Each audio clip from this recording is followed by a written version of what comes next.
This show is a production of the Best in Tabletop Network. Be your best in every aspect of your game. Find us wherever you find your podcasts, or check us out on YouTube for more Bat Reps podcasts and shows. If you like what we're doing, you can join our Discord through the Best in Tabletop Patreon group or our YouTube members only area, where you'll get access to our entire library of content. Thank you for listening.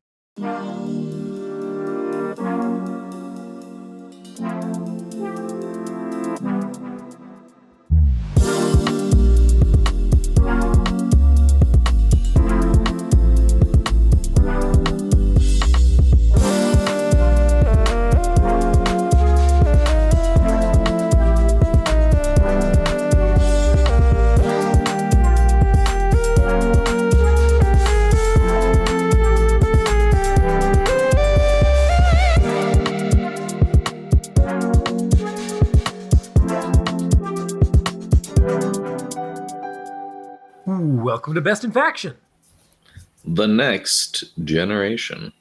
A podcast where we all change our GT lists last minute. I'm Tyler. I'm Nick.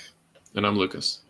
And today we are bringing you an episode all about preparation. It is very nice to think about all the fun we're going to have at a tournament, all the wins that are going to be achieved, but the work is done ahead of time. And today we're going to be talking all about how to get ourselves in tip-top shape for our next GT, which is going to be next week, and that's going to be, Atomic City Warzone, I believe is the technical name of it. It's going to be a good time, and we're going to be bringing you some of our hot preparations. We're going to talk about lists, we're going to talk about matchups, we're going to talk about financial stuff. It's going to be a good time, and if you are also looking to go to a big tournament anytime in the relatively near somewhat distant future, you're going to want to stick around and listen. So, before we jump into any of that, though, quick recap of the week. How you boys doing today? What's going on, Lucas? I'm doing pretty well. I've had another busy week at work, so not a ton of time for 40K stuff, but I did manage to play Tyler yesterday, which was really fun. Got in a practice rep on player place strain against Kraken. I just kind of wanted to get a feel for the Kraken matchup and learn a little bit about how that goes, because I think if I play Tyranids at Atomic City, it's either going to be Kraken or Leviathan, and I have a lot of experience in a Leviathan, and that matchup has only gotten easier in the last since I last played it, so I'm not super worried about that. Kraken is really what I wanted to see to get a sense of the speed of Tyranids. So yeah, that was a good game. I did end up losing it in close fashion, but it was really well played, and I learned a lot about how that matchup should go. So hopefully I should be able to apply those lessons if I ever play them at Atomic City. And this morning I had a Chaos Dance game on TTS against Demons, which was also really fun. Ended up being a very narrow win for myself. It's lots of close games with Chaos Dance, which are always fun to see. Those are definitely the most fun 40K games that are around. Was a ton of fun. Looking forward to, I think we head to Atomic City in just like 6 days now, which is pretty cool. So I'm eager to get to hang out with everyone there.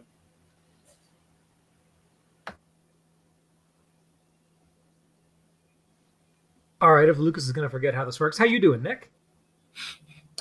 Doing all right.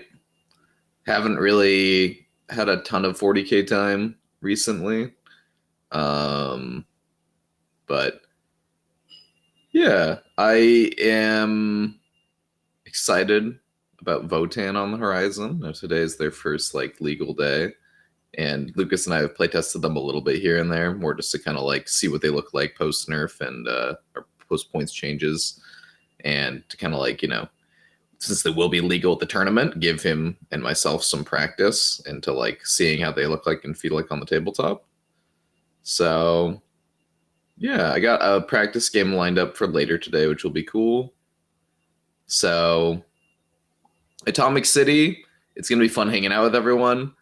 I don't know. I'm just kind of feeling there's a sentiment I've been hearing a bit echoed lately, which I know that this has probably been beaten to death, but we didn't really talk about the data slate too much in that episode with Lucas and I 2 weeks ago. And I was listening to your guys's last week, and you guys briefly touched on it, but the game still feels very much the same. The Levy Warriors Nids list is gone, and probably the Light Harlequins list is gone, or if the very same, if it's played just less aggressively now. But other than that, like everything else is kind of the same, except like there's armies that people didn't realize were really strong, like Tau and Emperor's Children and Bile, that are now being played a lot more.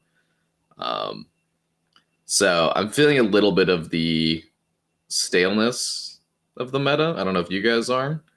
And so I don't know. It's making me feel a little bit less motivated about playing right now. So yeah. What about you, Tyler? How are you doing? I'm doing good. Yeah, got a bunch of 40K in the last week.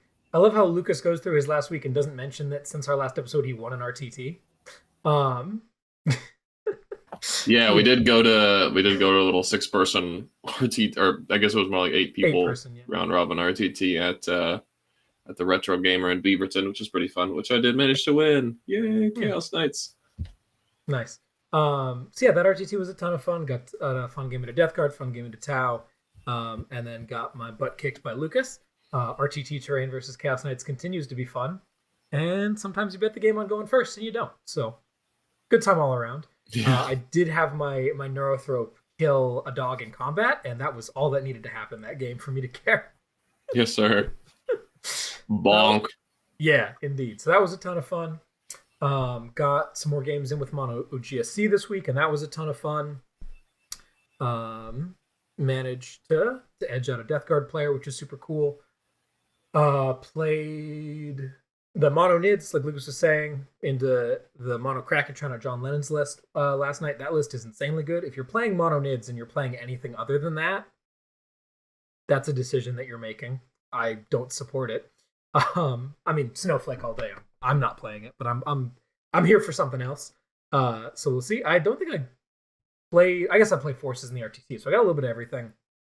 Feeling good, excited to move forward, and I'm ready for this season to end so I can start playing something else, because this Forces is a ton of fun, but it is like the third strongest army that I could be playing right now. But I am committed to this goal, so hopefully we'll have a better finish this week at Atomic City. As far as the staleness of the meta is concerned, I'm feeling kind of the opposite.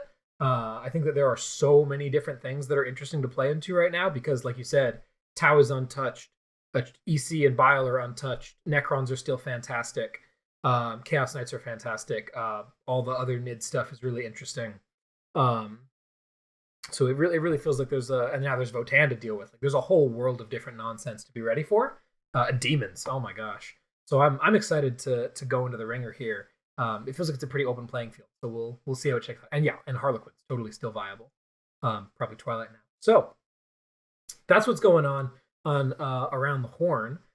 Shall we jump into our main topic for the week? All right, so this is prep. We're going to talk about what goes into these things. Talking about Atomic City. This GT is 50 people, and there's some pretty big cash prizes, which is very exciting, but it is super filled up at the moment. It's possible that you can hit up the TO and get on the wait list and see if anyone drops, but if you're not already super local, I probably wouldn't recommend banking on that too hard. I wouldn't want you to drive out there and not get a spot, but if you're going to be there, great. If not, watch along on BCP. Do we know what the TO's name is? Who's running this? We can shout him out. We'll shout him out when we review the tournament in 2 weeks. Yep. But it's looking like a good one. So let's start off talking about lists. At the end of the day, this is the thing that most people are thinking about the most going in. It's what everyone talks about all the time. And our lists have received a whole bunch of small changes in the last couple months, especially on Lucas's end. So we wanted to make sure that we're all on exactly the same page, so that when we have 15 games to talk about in 2 weeks, we don't have to talk about lists at all. So here we're going to give you the quick, full rundown. Starting off with our boy Lucas Troller and his list, Donald Walks the Dogs. Yeah, so Lucas. It's kind of common 40K knowledge that you're not supposed to. You should play things at tournaments that you're very familiar with, and try not to change your list too far in advance of things. But I have adopted the opposite approach for this list. I decided that as much fun as the Desecrator was, and she is both effective and very fun, it is much more efficient to just play an extra War Dog and slot in Abaddon in the place of the Desecrator. Abaddon for those who aren't aware, for whatever reason, is an Agents of Chaos. So he can just go right in any Chaos list that has 300 points and a detachment available. And that counts as, a Black Legion Heretic Astartes detachment. So he gets all of his strats. He can take his Warlord traits. The only thing that you miss out on, as per, I think FLG is the only circuit that differs from this ruling, but you don't get to take relics from your the other faction that you're playing. So in this case, I've got Chaos Knights with Abaddon, just missing out on Chaos Knights Warlord traits and relics. So what we have here is Chaos Knights Super Heavy Detachment with House Serpent Tracks. That's +2 wounds, +1 attack, +1 AP in the first round of combat. We've got 9 Stalkers in total. Turns out the Stalker is a pretty ridiculous data sheet. We've got 3 that with Fist Chain Gun, 3 more Fist Chain Gun. One of those guys has the Aura of Corruption. That's the Nurgle 6-inch orb, -1 strength becomes -1 toughness. Not the most useful upgrade in my humble opinion, but situationally can be very effective. And there's just not another really great one for 25 points that I would have considered. So I got 6 of those guys. 3 Melta-Sword Stalkers. One of them has Beguiling Majesty and is a character, so she's -1 to hit and wound in combat. We've got a Brigand. He's the Deep Strike Dog, so he comes on in with his Chain Gun and Melta Gun, hops into Melta range, and tries to blast some people. And then I've got an Executioner with the Mirror of Fates, and then he also is Worthy Offering, so he's +1 to hit big stuff, vehicles, monsters, and characters. And then we got a Black Legion Supreme Command with Abadork, with a nice little message there for Tyler, since he called him the Abadork instead of the Don. Abaddon has his Warlord traits. He goes +1 to charge and reroll 1 to hit to the War Dogs, which is pretty awesome. And he also just slams in combat. Hits probably harder than the Desecrator. The only thing he's worse than her at is dealing with things that ignore wound caps and moving. He probably is a little bit slower overall, although the infantry keyword definitely helps. So yeah, this list is trying to be a lot less melee oriented than my previous list with the Desecrator. I dropped the Desi, and I also dropped the Blood Shield Carnivore, who is a pretty significant melee threat. So it's mostly just shooting. I've got 7 chain cannons, 1 autocannon dog, and then 4 Melta Lances. And between all of that, it adds up to a pretty decent amount of anti-infantry and anti-light armor firepower. So I'm eager to see how it goes. I've gotten 2 reps with this list so far, 1 into Genestealer Cults and 1 into Kraken Nids. And mixed success, but overall, very happy with how it's working. It's nice to have an extra model on the table. When you have so few models, going from 10 to 11 is from 11 to 12 is a really big deal. So I'm just eager to get some more reps in the next week and see how I do at Atomic City. For sure.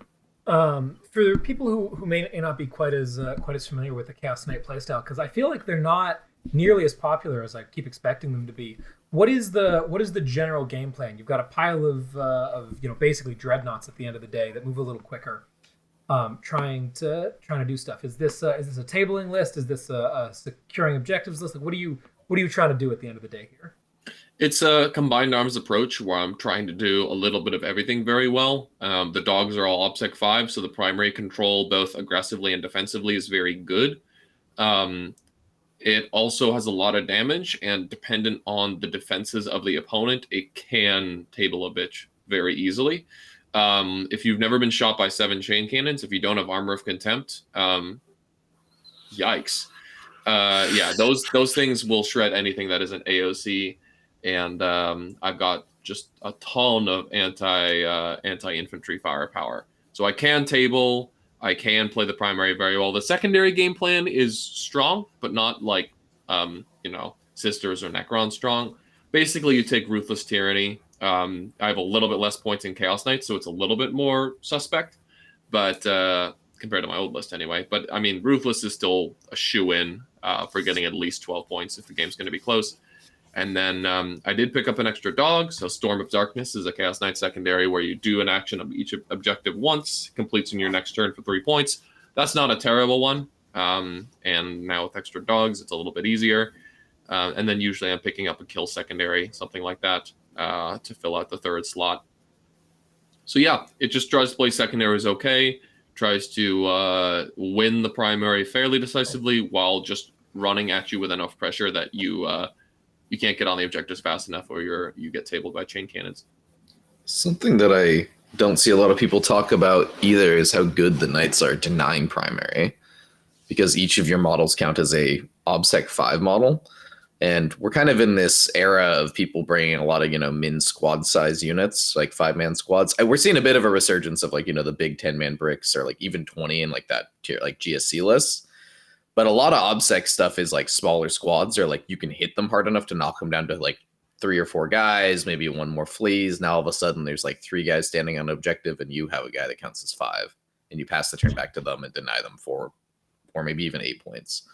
And that's something that you see a great effect against me is Lucas. I think you learn a lot about how you can just deny primary with this list, where like you have a dog that's on 3 wounds, and you're like, okay, is this dog good like here shooting and punching on 5s, or is it better like walking over here and like shooting downtown while also like denying primary by just existing here? So that's a very strong secondary part of that plan. Right, yeah. When the dogs are House Herpetrax, they have those 2 extra wounds, which A, prevents them from bracketing as easily, and B, make sure they stick around. And a dog sticking around on 1 or 2 wounds is absolutely hilarious, because that's almost certainly a primary flip. And then in the next turn, for some reason, they only degrade 2 inches of movement every time they degrade. So a 1 wound dog is still moving 8 and then advancing D6 and can just yeet himself onto an objective to deny another 4 points. And here's the other thing about OBSEC, right? In the vast majority of cases, it either comes in squads of like 5 dudes, so like 1 war dog is equivalent to 5 intercessors or 5 witches or any other OBSEC unit, or it's one of these like weird new Tyranid things where it's like OBSEC 5, and again a war dog is also OBSEC 5, so it cancels that out. There's lots of breakpoints where the knights are just good enough to actually do the denial. The other thing is a lot of people make mention of the turn off OBSEC on turn 4 from Dread. I've actually never picked that, and I don't really intend to unless it's very specific cases.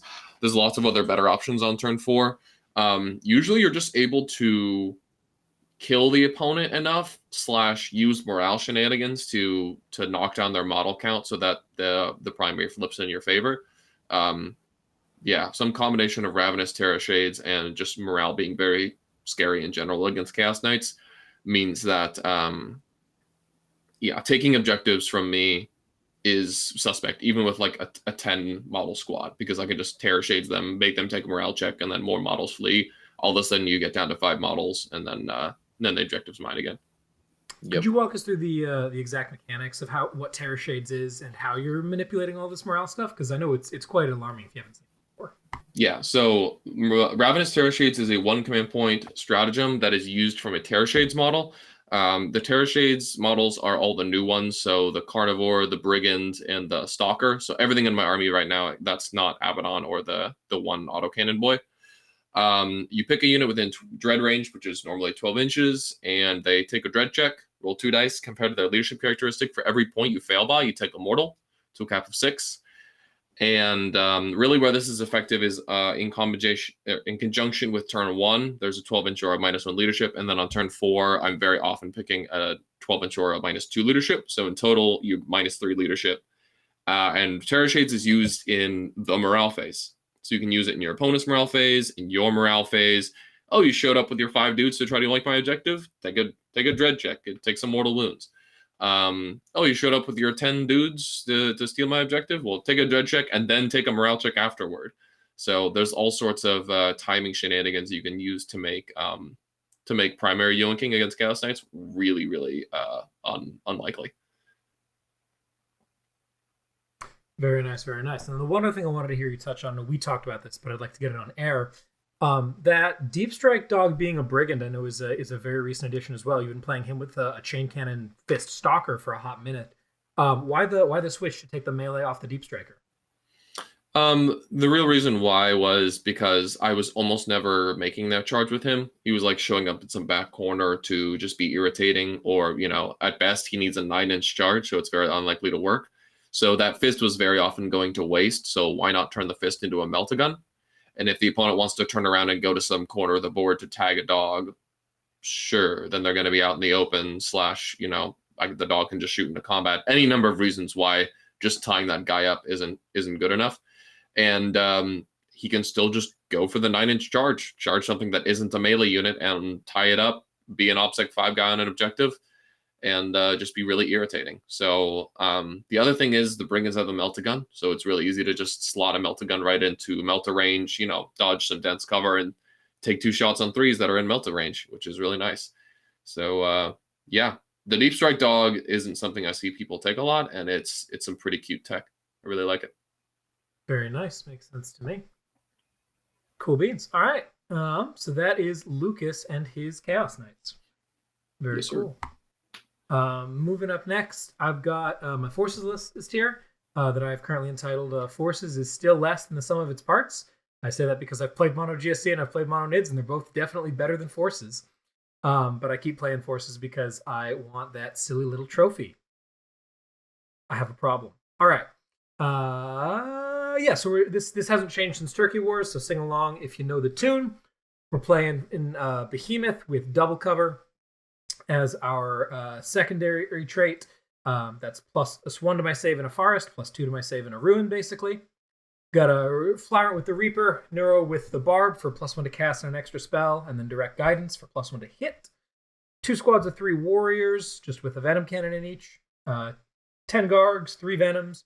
2 of the Fat Mama Tyrant Guard squads, 5 dudes with adrenal glands, mostly Talons, 1 dude with a whip and a sword for a stratagem that I've never used. We got Death Leaper, the man, the myth, the legend, with OBSEC 5 depicted here on the right in all of his glory. We got a quintuplet of Raveners, that's 5 of them, with Death Spitters and Rending Claws, trio of Biovores, and a Sporocyst. That's, of course, in a fortification network. Fun fact and reminder, units in fortification networks do not get traits. Ever. They don't. So do not, if you're playing into someone who's taken the new Sporocyst tech with Leviathan, it's never transhuman. Don't let them say it isn't. It's not. Can't take my OBSEC Imperial Bunker, bro? No, you cannot. Damn. All right. And then we got our GSC detachment, Cult of the Four-Armed Emperor. So that's reroll charges, light cover outside of 12, and new school Vect. We got a Magus with a Familiar, 5 Acolytes that deep strike at 6, 5 Acolytes that deep strike at 3, 10 Acolytes with Drills that deep strike at 8, and charge on 3 dice, drop the lowest. Of course, like I said, all of that rerolls charges. That's the list. It does what it says on the tin. I think I've probably beaten this to death at this point. It stands places very well. Death Leaper is an absolute Chad who wins games on his own. The Reaper Flyrant continues to be the Reaper Flyrant, and Behemoth makes everything hit in combat way harder than it should. What do you can you break down exactly what you mean by hit harder than it should? I think a lot of people are used to getting punched by like Leviathan or Kraken, where it's just a bunch of, strength 6 number of attack, however many attacks you have. How does Behemoth hit compared to Kraken and Leviathan? Yeah, for sure. It's 2 radical changes. The first one is +1 strength in the first round of combat, which means that the Raveners are strength 7, the Tyrant Guard are strength 8, the Warriors are strength 8 without adrenals, which is nice because that saves me 30 points. And the Reaper is strength 12 instead of 11. So those are all really big breakpoints. And then on top of that, the spell is +1 to wound. So like into Lucas, for example, Raveners go from, in Kraken Raveners wound War Dogs or other toughness 7 things on 5s. In Behemoth, with the spell, they win them on 3s, which is a world of difference when you're AP4. AP4 versus 5 doesn't matter that much into most things. So it just means we do way more wounds. And yeah, Tyrant Guard as well. They go from wounding Knights on 4s, or Baby Knights on 4s to 2s, which suddenly means that they hit absolutely insanely hard. And the Warriors just continue to do Warrior stuff. The +1 to wound spell also is insanely good on the Reaper. Reaper is a very tricksy thing to play with right now that she's been capped at her 3 mortal wounds. And it's very easy to sort of overestimate how much damage she's going to get done when her attacks are variable with the D3. And then, especially if she's only strength 11. Like, if she's wounding T6 things on 3s, like, that's very sketchy. So I'll wound T6 on 2s. But also with the spell, I'll wound anything on 2s that doesn't have a -1 to wound on it. Because strength 12 +1 to wound is pretty good. And that just makes her so much more reliable at getting a thing done than otherwise. And it also sort of ups her potential into like a single big target. I'm much more able to do her. The other thing to understand about this list with Reaper is that Most Nid players have a single squad of 3 Tyrant Guard, and the Reaper has to bounce back to that every single turn or they're screwed. When you have the full 10 Tyrant Guard, you can very often not even need to overrun and just send the Tyrant Guard with the Reaper. She'll go 17, they'll go 7 because of Adrenals plus D6, and then charge. And then suddenly, boom, all the Tyrant Guard and the Reaper are all standing in midfield. The Tyrant Guard are in cover, so they're on a 0-up save. Maybe they got Catalyst, and they're protecting the Flyrant. And now there's no way you're chewing through all of that and the Reaper, which means that Reaper is launching from midfield next turn, not from backfield. And like it's a different way to have to worry about Nids. Obviously, Kraken, has a similar ability to get that far with their auto advance 8. So people are kind of used to the Reaper getting where she needs to go. But being able to do it without having to finagle an onslaught or set up a chain or anything is really nice. So that's where a lot of the Behemoth benefits come in, is in that +1 strength, the +1 wound, and the double cover. It's a lot. Also, the Fight on Death is really cute.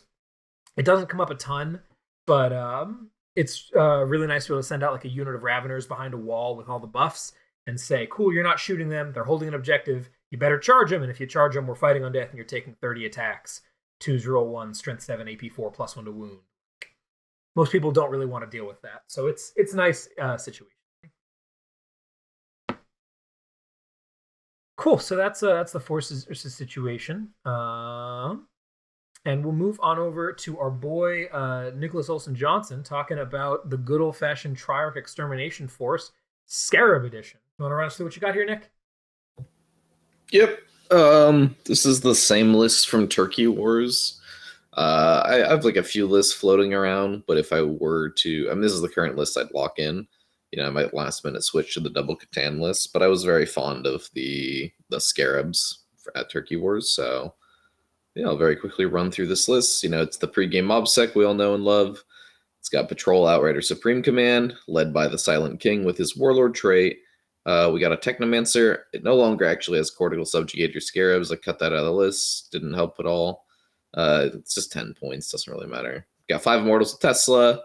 We got 3 squads of 6 Scorpex, a Plasma Sight for each of them, 3 squads of 3 Tomb Blades, 2 squads of 9 Scarabs, a solo squad of 3 Scarabs, a Chronomancer with the Veil of Darkness, and that big 7-man Locust brick that has 6 normal Locusts and a heavy with the Gauss Destructor. That's it. It's just a lot of wounds and a lot of OBSEC, a lot of damage. Where did those 10 points go if you're not taking the Subjugator Scarabs in? Probably on the Chronomancer. The Dark Lance just gives me another gun sometimes. There's not really a lot you can buy with 10 points in Necrons. Makes sense to me. Obviously, this list, we know it's very good. It won the last GT that we were in attendance of. So it's definitely strong and powerful. I'm sure I'll talk about this 2 weeks ago, but I'll ask it anyway. How are you feeling about this list with the admittedly very minor change, but the King losing core? How is that? How do you feel like that affects your game plan? Yeah, it just means like when I go in like hard, I can't expect the King to do much now. Before it was like wounding on 2s and 3s rerolling, which is like incredibly strong. Also, like a big thing that he used to have before he had core was he'd bounce off transhuman targets all the time, and when he could reroll his own wounds, like it was like, all right, dude can like deal with that. And now he's back to doing that, which is fine. Like he's still an incredibly strong support piece. It just means like don't ever rely on him to like get a job done on his own, unless it's like maybe squashing like a character without transhuman or like killing 3 guys on an objective. But yeah, I haven't really run into those situations that often though. Usually like the list was like overwhelming force with like the King plus 12 Scorpex going in together. But there were like definitely some times like, like maybe later in the game where the King's like, oh, I need to go answer that over there. And the Scorp's like, I need to go answer that over there. And he's like, all right, good luck, boys. And then he goes and deals with that. And I can't do that as much anymore. So he's still really strong. He still just buffs up your army a ton.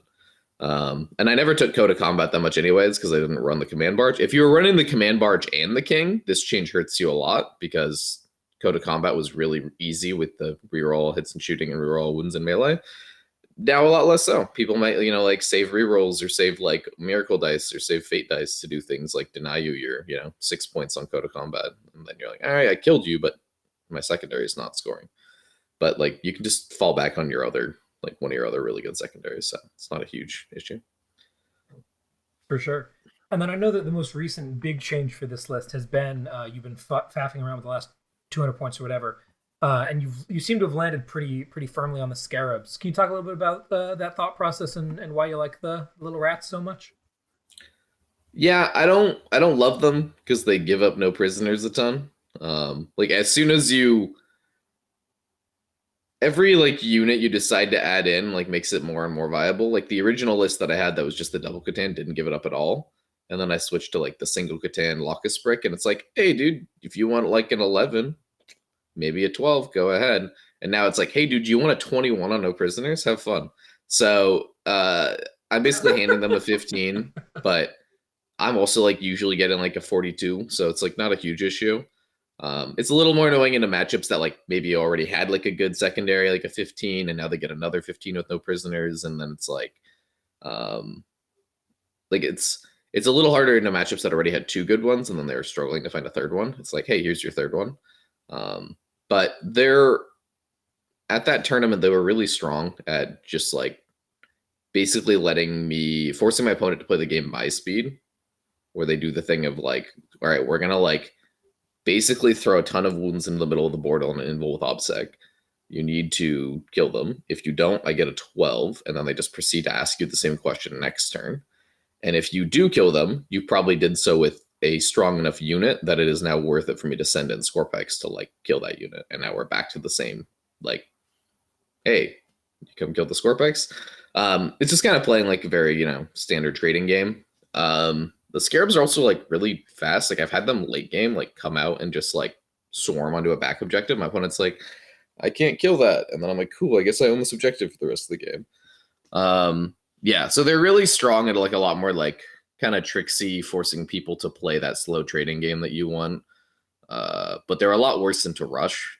Like if someone's like, I'm gonna take my whole army and slam it in your face, which not every army can do that, but the armies that can, the Scarabs are like, woohoo, we're here, like we can screen, we can hop over you, but like I don't know, a lot of those armies I've seen usually have the weight of attacks to cut through all the Scarabs, and then you have to like deal with them anyways, so a little bit less good there. Makes sense to me. Anything you want to ask about the track extermination force, Lucas? Just that I'm glad to still see the 3x3 Tomb Blades. I think they don't get enough attention in the general zeitgeist of the general Necron zeitgeist right now. I think they're very good for doing actions. I mean, obviously they kind of fulfill a similar role to the Scarabs, but it's nice to be a little faster, and it's nice to have some chip shooting as well. So I'm glad to see they're still on the list.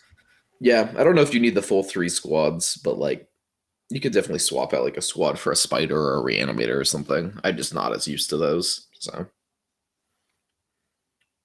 Yeah, for sure. And I mean, the redundancy is nice. When I see a Necron opponent with like one squad of Tomb Blades, that's like a very easy thing to pick off usually, and then their secondaries end up on the back foot. So saying, don't even bother, suddenly now, you're basically guaranteed to get your points unless your opponent does something crazy. Cool. And then, what's this? Woo, woo, woo. New challenger. What we got going on here, Nick? Yeah, so there's a very slight possibility that I actually play Votann at this tournament. I'm going over to the shop later today and seeing what they got. I know it's like in a week, so yeah, if I do play them, I have a list in mind. So this is just a very standard kind of plug and play Votann list. It's just based off of the first one that a lot of people came up with. So it's just kind of like what people in the community have honed in on is like very strong. I know Anthony Vanella is a big fan of this list in particular. And yeah, so this is just like if you're looking for somewhere to start with Votann, this is a very strong place to start with. It's a Ymir battalion, Ymir being the subfaction that gives the 2-up armor a 4-up invuln or any other unit a 5-up invuln. It also has +4 inch range on ranged weapons. And if you have a judgment token and you're within half range of a ranged attack, they get an additional AP against you. So it's just a battalion. That's it. Pretty simple. We got, the Call leading the army. He's got a warlord trait called A Long List, which is actually one of my favorite warlord traits in the book. It's really fun to play with. It gives him ignore light cover and ignore lookout sir with his attacks, as long as they have a judgment token on them, I believe. But more importantly, it has a rule that when your army kills a unit with a judgment token on it, at the end of the phase, he may pick a unit he can see, and he gives them a judgment token. So it lets you take that, like you bash something with judgment, and then whoop, he flings it on. And maybe you like shoot something and punch something. Like he transfers 2 tokens during that battle round, which is really nice for just keeping that, judgment up and running. He has a relic called Grudge's End, which buffs his bolter to make it an additional AP and additional damage. So now it's 4 shots at 4/2/2. But it also gets hits auto wound as long as the thing he's shooting at has a judgment token, which combines really well with the ignore lookout sir thing. So if you can like throw a judgment token on a character, you can shoot a character with 4 shots at 4/2/2 that ignore light cover.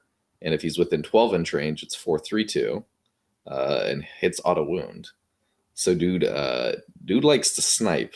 And I mean, you can also just do that to other things. I think I like did it to Lucas in our practice game where I'm like, oh, that's a 4-wound war dog, judgment token. And I just like killed it, like, all right, I just rolled 4 2s. All right, take 4 invulns. That guy's really cool. We got a Grimnir. He's the wizard. He's got the Murmur Stave for action and cast. He's got Fortify, which is give a unit +1 toughness and a 6 of Feel No Pain. Not just any units, like core locked, but nice on the Berserks and the bikes. And even the troops, actually. Interface Echo, which is what you're usually going to be casting. It's just gain a CP. And then the last one we got is the Iron Master. He's upgraded to the Forge Master. That makes him like the super tech marine guy. And the big thing he gets with that is his Warlord trait, which is once per battle round, when a vehicle within 6 takes a save, you can take or fails a save, you can reduce the damage of that attack to 0. This guy also heals for flat 4 a turn, and he also discounts the cost of a War Gear stratagem by 1 every battle round. So he is they're strong. For our troops, we just got basically 30 Hearthgen. 2 of them got some scanners because I had 10 points lying around, and they also all have med packs, which are pretty strong. That gives them the first failed save per, I think, battle round. It might be player turn. Is reduced to 0. So nice for resiliency. Also gives them access to a 1 CP strat to bring back D3 of them in the command phase.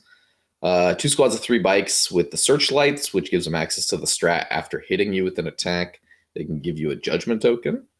And then 3 squads of 5 berserks with the hammers. And they are riding in the land trains with all of the beams. And the land trains are still very tanky. Berserks are still hit like a truck. You could definitely probably swap out 5 to bring in like 2 squads of 5 and then like bring in another squad of bikes. The bikes are really good. So it's just kind of like pick and choose there. But yeah, this is definitely what I would start with. For sure. And this is like obviously almost no one has reps into Votann right now. Certainly not into the full Votann, as most of those models came out about 10 minutes ago. What is the general game plan here? What are you trying to accomplish if you're trying to try out Votann, or what do you need to be worried about if you're running into them from the other side of the battlefield for the first time?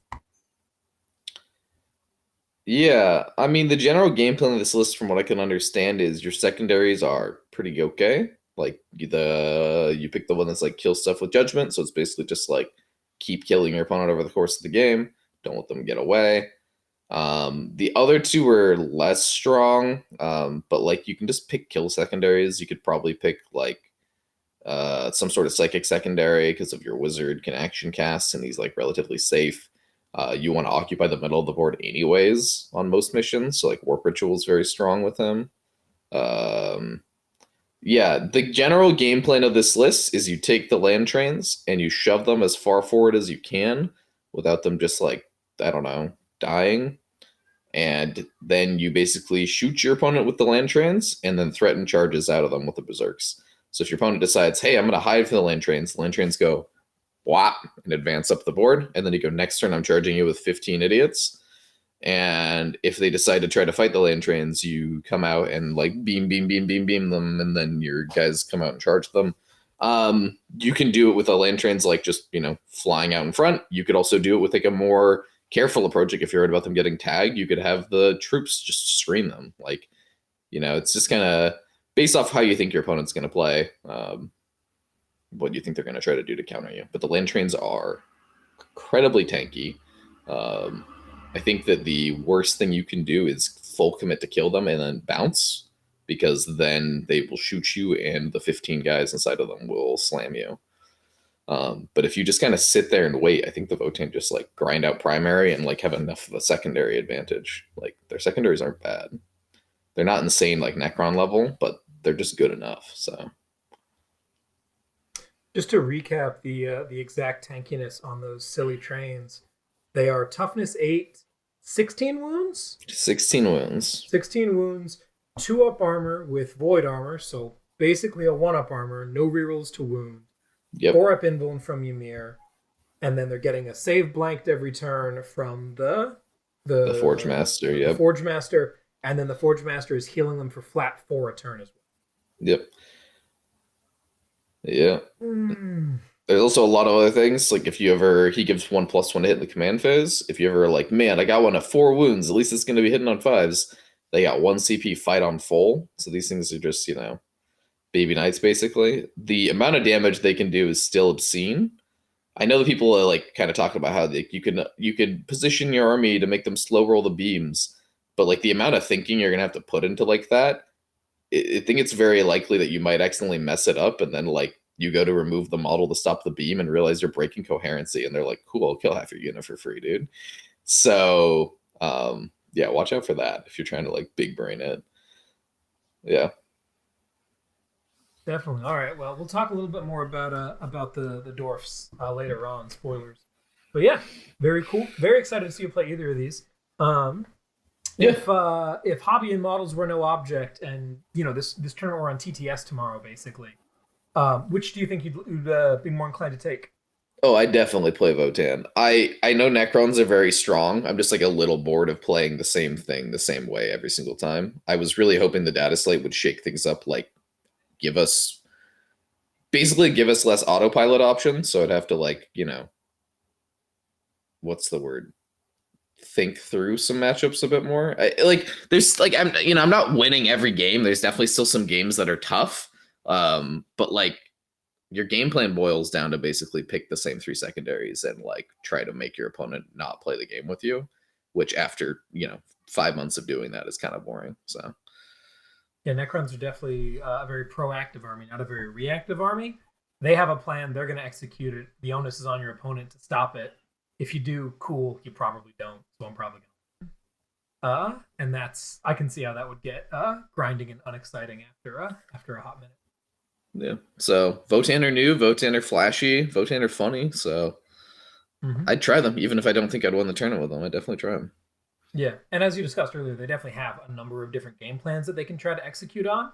Oh yeah. So I could see that'd be a little more stimulating than move forward. I also got a bag of judgment tokens. I'm excited to just like throw at people, dude. Oh man. We shall see. All right, cool. So we'll talk more about Votann in a minute, but it's time now that we've figured out a list. We know what we're playing, or at least most of us do.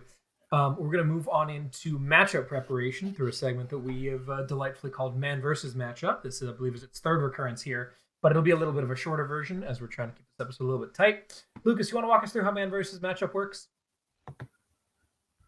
Yeah, I mean, it's basically what it says on the tin, right? We basically pair ourselves up against a particular matchup on a particular mission, and we just have a little round-robin conversation about how we think the game would go. We try to pick matchups that are particularly, stimulating in the sense that it's not just like I'm massively favored or unfavored in this match, or this mission is really unfavored for me, so this kind of sucks. Like, why are we even talking about this? We're definitely trying to pick some missions that there's a lot going on, so we should see that. We each have one mission we're going to talk about today for our lists for Atomic City. And I think we're going to get started with, am I up first? Or are you up first? Let's find out. Oh, Nick's up first. But Nick appears to have run to the restroom. So we're going to, no, he's back here. Okay, great. Well, we'll jump right in as we were discussing there, and just to make this entertaining, we're going to pit Nick against himself. So Do we want to do mine like second since I just talked a lot? Or? Sure, we can do that. All right, we're going to start with Lucas, our boy, and Lucas is known far and wide for beating absolutely everyone except for Tau. So naturally, we're going to pair Lucas directly into Tau.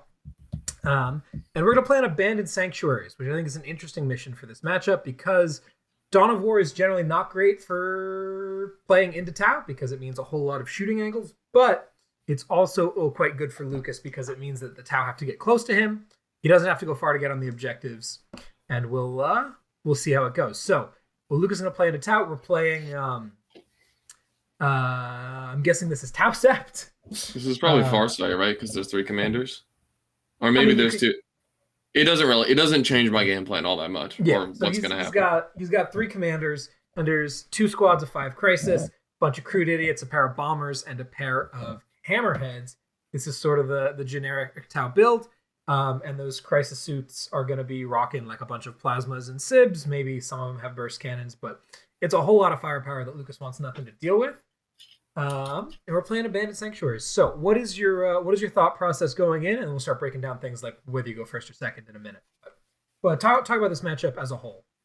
Yeah, well, it really depends. I put the hammerheads in there, even though they're not common in Tau lists. A lot of people are maybe just taking long strike or none at all, but they're definitely bad for knights in general. I mean, each one of those guys basically just completely cores an armiger, which is not good for me at all.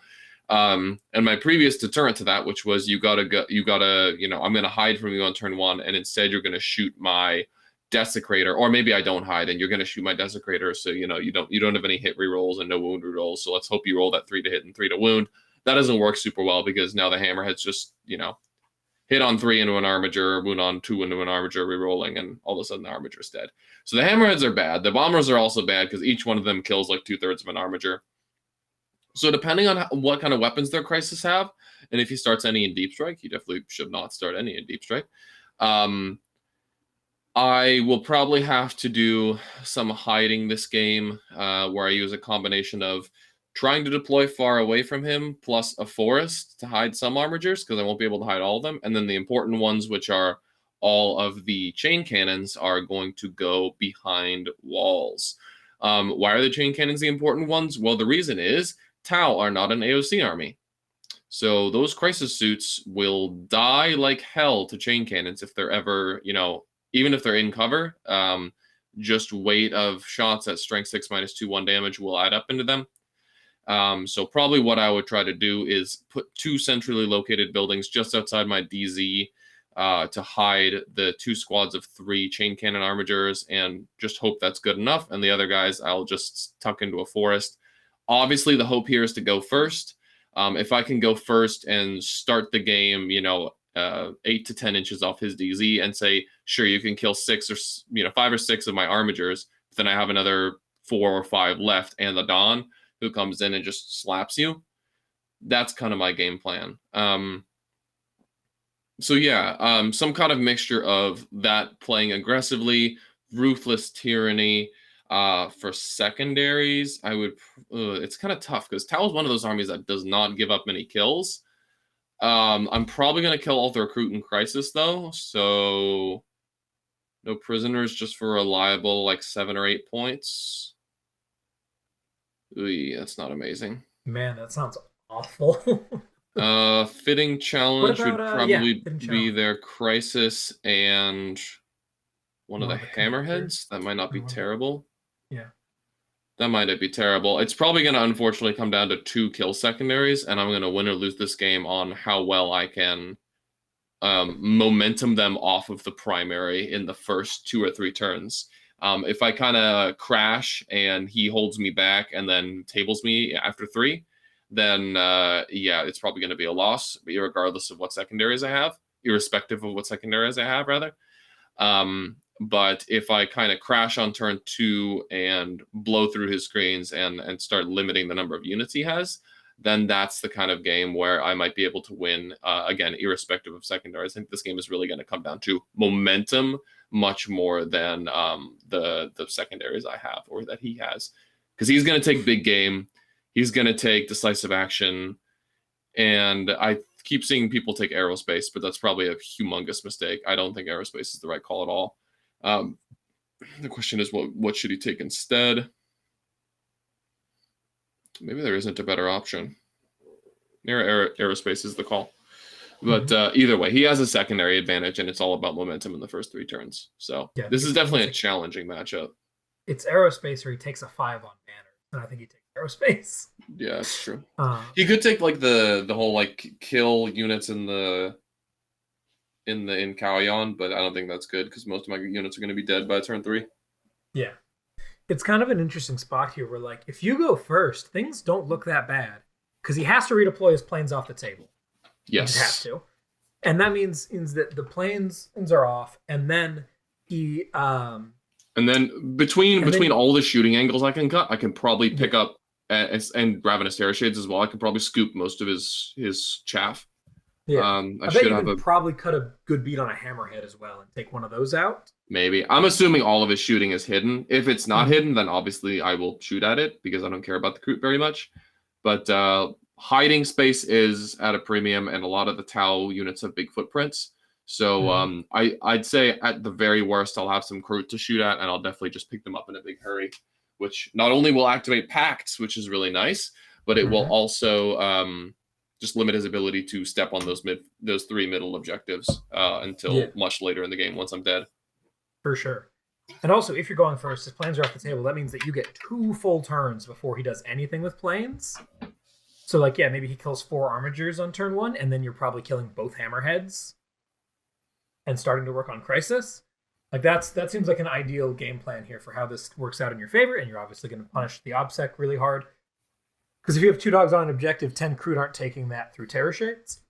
So, I mean, my experience has been 10 Kroot can't steal an objective from 1 dog. Because those guys are like leadership 5, and combination of Terror Shades and morale makes that 10-man squad into a 5-man squad really easily. Yeah. So let's talk about the unfortunate reality of the flip side of this coin. What are we doing if you're going second? I'm probably, depending on how good my hiding is. I mean, if he goes first and he's in a position to either shoot me on turn 1 or shoot me after his second movement phase, then I'm just going to do the same plan and just keep trying to run in the middle, probably. Because, I mean, he's going to move the bombers forward. He's going to do a ton of damage to me. And, like, if I stay back in my DZ trying to hide behind those buildings and he can just cut an angle on me with crisis suits the following turn anyway, then what's the point in hiding, right? So I'll probably move out, shoot the bombers dead, and I mean, I really honestly don't know if I can even win this game going second flat out. Because so yeah, that's where I start to wonder, like, is it worth deploying hiding? Right. Because if I'm kind of banking on going first anyway. Yeah, exactly. Because you seem quite boned if you go second. Because, like, the bombers bomb an armiger down, finish it, kill another one. The hammerheads each kill an armiger ish. The suits pick up the spare. You're basically down 4 armigers, and then turn 2, maybe you drop both the planes. He definitely kills like 4 more. That seems turbo doomed to me. Yeah, probably. It really depends on how good my ability to hide is. Like, if I can, Dawn of War is good for me because I start close to him, but it's also bad because there's a lot of wide angles he can take to shoot at me, and he's got that absolutely cancerous redeploy, so he can just like throw units on flanks, zoom up 18 inches, and just shoot me around the terrain. So if I look at the terrain and determine, oh, I can definitely hide a reasonable portion of my armigers going into turn 2, then yeah, I'll definitely go for the hiding play and not try to run out. But if he's going to be cutting angles either way, then yeah, I'm just going to slap 2 forests at the front of my DZ in the middle, start all my armigers in those, and then blitz forward. That's what I was about to ask. Like, which play you thought was better with player plays? Depends what the ruins look like. If they're nice big L's, then I'll definitely hide my armor. Yeah, but the downside then is, like, I guess if you go first, right, and you're like hidden behind a wall, doesn't it take like your whole turn to come out from behind the wall? Not really. With 12-inch move and an advance, it's not really that bad. Okay. Yeah. Again, it really just depends what those ruins look like. And, because I mean, if I have 2 forests, not a lot of boards have 2 forests, but if I do, I might just go for the slap forest down at the front of my DZ plan and then run forward, because Tau don't have a lot of ways to ignore that. I mean, one squad can ignore it with Crisis Commander. They obviously will have a couple of marker lights, but they only work on 1 unit at a time. So there's going to be some units that are not going to be +1 to hit, and they're going to really hate shooting through that forest. And I mean, even with the marker lights, you'd much rather they be hitting on 4s than 3s. Yep. True. It's very funny that in a lot of ways it feels like we have just returned to form with your Orc Tau matchup, where the plan is park a forest in the front of the DZ, park all the tanks in it, and then run forward and hope for the best. I mean, not a lot else you can do when your army can't hide and they're just playing brain dead shooting. So now, here's my question for you.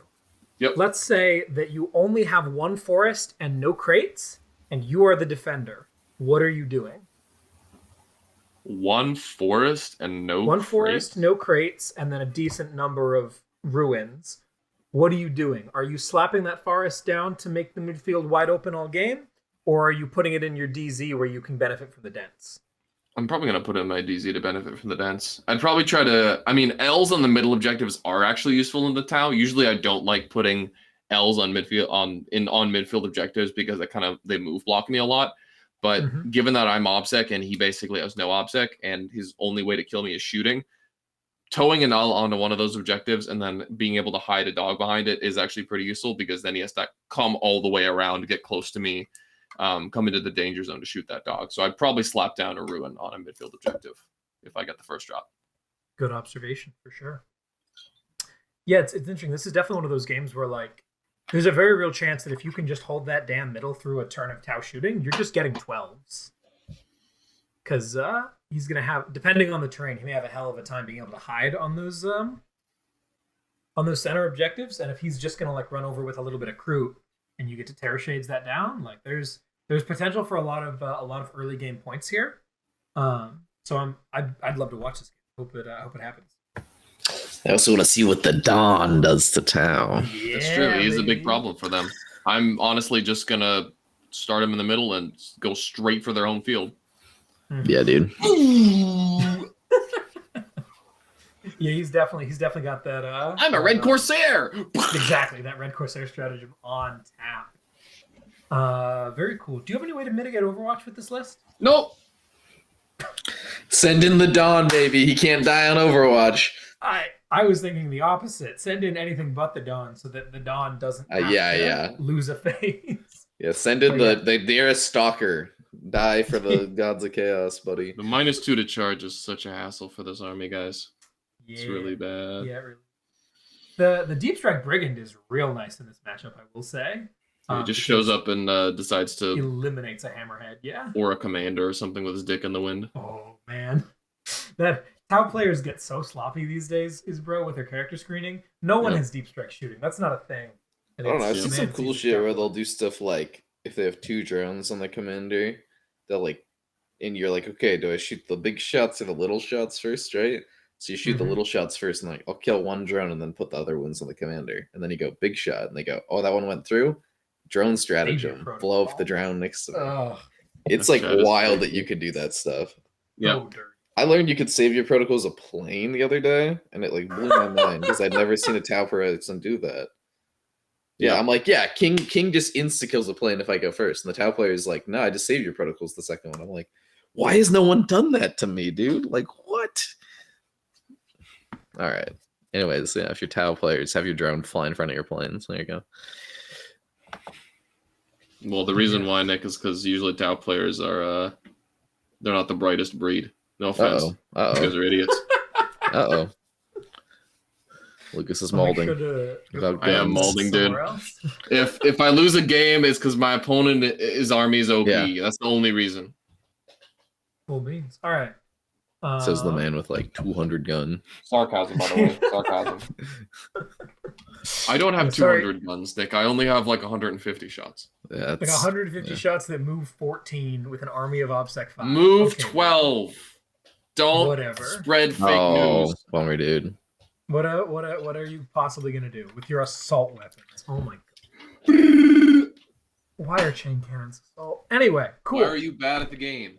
That's a great question. People ask that all the time. They're in the comment section like, man, this Tyler guy, he's terrible at this game. Why is he on a podcast? Speaking of me being terrible at the game, let's talk about how I get my ass kicked by demons.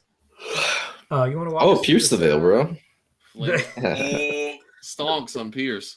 Man, bring back It's not Pierce a thing the Veil. anymore, That is it? That is No. no, it's not. That is my number one request for the I learned it Nephilim existed from packet. Tyler.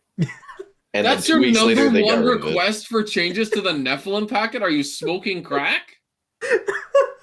You gotta be kidding, Bring man! Come back on, not Pierce give the it, Veil. not dude, re- we gotta- not give the Warlord Trade and Relic back for free. We gotta No, make sure no, this no. never I reaches forget Mike that. I need Francis, Pierce dude. the Veil back in the game. Do you want So that CP on I Recover the can- Relics? You'd rather have Pierce the Veil? I'd rather have Pierce the Veil. You'd rather have I Pierce the go Veil for first. this mission. Epic. Anyway, I'm kidding if that weren't clear. So that's Yeah. anyway. No Pierce the Veil. We are playing on Data Scry Salvage, though, for those of y'all who weren't watching to understand why Pierce the Veil is relevant here. It's not, obviously, because it's not a thing, but it was back in the day. Longtime listeners of the show have heard me espouse the grandeur of Pierce the Veil many a time on this mission. So, plan Data Scry because I think it's a really interesting one to play into demons on because they're a very light on the ground sort of army, but they're also very good at sort of area denial because of how frickin' strong flamers are. So, Lucas, why don't you run us through this demons list? This is actually what you were playing to this morning. Make any corrections if I missed anything, and we'll talk about how I can deal with it. Yep, this is a double patrol of demons. We got an undivided detachment and a Khorne detachment. They're both patrols. Be'lakor, Thirster, with the wound gap for sure. The wound gate for sure, and then probably Argath, and then a Warlord trait, either a Feel No Pain or Ignore Wound Caps himself. We got Scarbrand, Non-Fly Boy, Leadership 9, Injured by Khorne Boy. We got the Chariot Herald, not Fate Skimmer, the Chariot Herald. We got 3 squads of 5 Flamers, 2 squads of Letters, and 10 Blues. The guy I played against this morning had 2 squads of 3 Nurglings instead of 3x5 Flamers. He swapped out. He went to 2 squads of 6 Flamers and then 2 squads of Nurglings, but it's basically the same thing. Who really cares? Yeah, okay. So Cool. yeah, Go ahead. No, go ahead. Talk. It seems like a fairly standard demons list. We got the 3 big boys. That's probably the most unique thing about this. A lot of people are, maybe only taking 1 or 2. We got the 15 Flamers. We got some Letters. What's the plan for this game? Yeah, so this is a complicated matchup. What's nice about Data Scry is that he's going to be forced to spread out a little bit. What's not nice about Data Scry is that I'm going to be forced to spread out a little bit. Yep. My biggest asset into demons is undoubtedly the Spore Mines, because man, oh man, is this an army that does not like mortals. Be'lakor is an absolute pain to bring down unless you have a pile of testicles full of toxic gas that just pop in his face, and then he just goes away. So that's an interesting thing to deal with. The Flamers are real awkward because, man, oh man, do I not like having to get around to deal with them. And obviously with Be'lakor on the table, they can be teleported, which is terrifying. Scarbrand is starting in Belly's belly, so he's just not a viable target for a hot minute. The Letters flip objectives pretty well. The Blues are okay in the backfield. And the Chariot Herald does Chariot Herald related things. Fate Skimmer is not a real data sheet. It's a chariot. It's a herald on chariot. Anyway. So what do I have to deal with here? We're assuming player place because that's what we're doing at the tournament. What's very nice for me is that I am not nearly as reliant on obscuring as most people are when playing into Flamers, because Tyrant Guard with double cover are functionally immune to Flamers. I'm taking 2-up saves if he doesn't have. Does the Chariot Herald give him the +1 strength? Or is that just the Exalted that does, or the Exalted Chariot? You can cast the power for +1 to wound. +1 to wound, but okay. The difference between Strength 5 +1 to wound and Strength 6 +1 to wound is a very big deal for me. So either way, though, he's wounding on no better than 4s, and that's only one squad. The other squad's wound on 5s. I'm taking 2-up saves. Usually I can tell where the Flamers are going and put Catalyst on that squad of Tyrant Guard. So that's all real nice. Tyrant Guard are also fairly durable against Bloodletters, I've found, because they're only Strength 5. And AP, they're AP 3. So I'm taking 5-up saves. They're 2 damage, especially if I have Catalyst up. So like I can tank most of the things that are not the big guys pretty well. And then obviously I have Reaper for that stupid Bloodthirster and Reaper Gone Reap. This is definitely one of the matchups where having access to that Behemoth +1 to wound is such a big deal for the Reaper, because you need to ace that Thirster, no ifs, ands, or buts about it. And that's just not going to happen if you don't wound him on. Obviously, you can always spike 4-ups, but that's just kind of the name of the game at this point. So could go one way, could go the other. What's nice about this list is that it has absolutely 0 backfield. It has 10 blue horrors chilling in the back, and then 15 flamers that can get to a lot of places. So my goal, like my hope against hopes, is that I'm going to be able to get into this guy's backfield, take his backfield objective out from under him, and keep his flamers occupied so they can't immediately turn around and just go flame me back there. Drills going into 10 blues is great. I really don't know if I want to go first or second here. It's weird. Second seems better, but that means that I only have 1 turn of mines before he arrives, and having 2 turns of mines is really saucy. So It's kind of a challenge. I want Be'lakor dead as quickly as possible, but that's just not realistic. This guy's probably going to be a little more conservative with him. But what's interesting is that he can't just YOLO up the Thirster either, because if he YOLOs up the Thirster, I'll line up a bunch of smites, I'll line up and what guns I have of the Flyrant will go in, I'll dump CP into her, and the Thirster will go away for nothing. So he can't really afford to do that. So he's in kind of an awkward spot where he doesn't want to go forward, but he kind of has to. My goal is to make going forward seem as enticing as possible. So that means probably putting out a bunch of stuff to let him go at, letting him try to throw his Bloodletters into Tyrant Guard, because like I said, I'm not super scared of that charge. The plus, like, man, I will say though, if the Bloodletters get Scarbrand Aura and the Warp Surge for +1 attack, 4 attack Bloodletters hurt Tyrant Guard real bad. So that's a little more sketchy. But at the end of the day, the big thing here is the OBSEC manipulation. I guess also the other question is what he's doing with the Flamers. Do you think he's starting them on the table or starting them in Deep Strike? That is a great question. He started them on the table against me, and I think Demon players generally do that. But against you, it might be better to have the flexibility. I might honestly split them and put like, I don't know, 1 squad on the table, just to have them available in case you try to do something funky, and then have 2 squads in Deep Strike for shenanigans. Yeah, I see that for sure. Especially because your leadership isn't like amazing, so there's lots of ways he can like get them close, or of course bring them in via Belly's Belly. I think both of those are good. What's the secondary game plan for you? That's a great question. It's awkward. Yeah, because his secondaries are good. Yeah, because he gets no prisoners for free. He gets Reality Rebels for 15 for free, and then he probably takes Warp Ritual. Yeah, and he gets a 7 on it maybe. I'm definitely taking behind enemy lines and R&D, because on Data Scribe, behind is just really easy if you get to push things around. And then as far as and then my third one, I could bring it down for a potential 13, but man, killing all 3 of those and the Chariot in theory is asking a lot. If I think I'm going to kill the Chariot, but not one of the big guys, Assassinate becomes better suddenly, which is entertaining, but I don't love. I could certainly take Psychic Interrogation, which is my first inclination. He doesn't have... Scarbrand and the Thirster don't have denies, but they do. It's what, 24 for the 4-up deny for them? Mm-hmm. Yeah. How many CP does this list start with? 2. 2? And does he have extra generation anywhere? Nope. Okay. So because he's not doing super well in CP, stratagem-wise, he doesn't need much that I can see, right? I don't maybe 3d6 in the Bloodletters, which I don't think he'll need to do. So I probably take Psychic Interrogation and try to bait out the 4-up as quickly as possible so I can Vect it. Because once that Vect is up, that's going to be really hard for him to do in the future. I like that. And like you said, his characters are only leadership 9, they're not quite 10, which is a lot, but it's still doable, especially if I get more in the habit of throwing the 3d6 cast on the Flyrant when he needs to do that. So suddenly getting a couple command points out of that over the course of the game could be very big. So yeah, I think I go interrogation behind an R&D and work with that. The behind that's a solid secondary plan, actually. Definitely a lot better in the points department than what Nids would have to drum up to play against this, which is like probably banners and no prisoners and shit.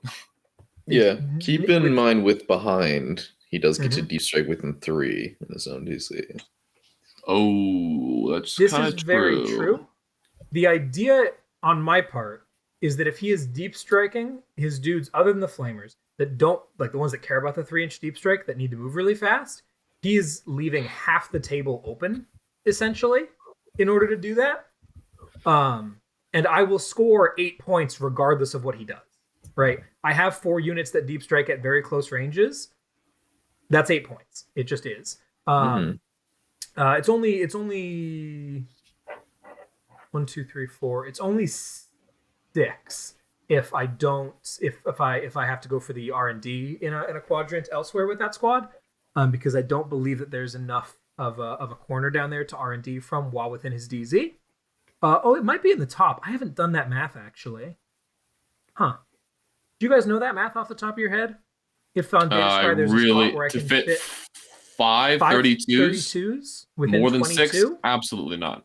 Yeah, because that's a 20 to get to his DZ. And then so you have 4 inches and with a triangle to fit 5 bases in? To fit, yeah. I think it might be possible. I very much doubt it, but 3 and 2. But anyway, not a big deal. I'm like it's points that might need to get sacrificed. The behind is okay, and if I go second, especially behind is usually pretty free in late game. I can also obviously bring Raveners, Venom Thropes, what have you, pick them up, put them back down later. Encircle the prey. Exactly. It's not dead. Trying to pull them in every direction is definitely the name of the game here. Here is what I am wondering now that I look at this more and more. Should I focus the top left like I generally do, or is this a matchup where I should focus the bottom right?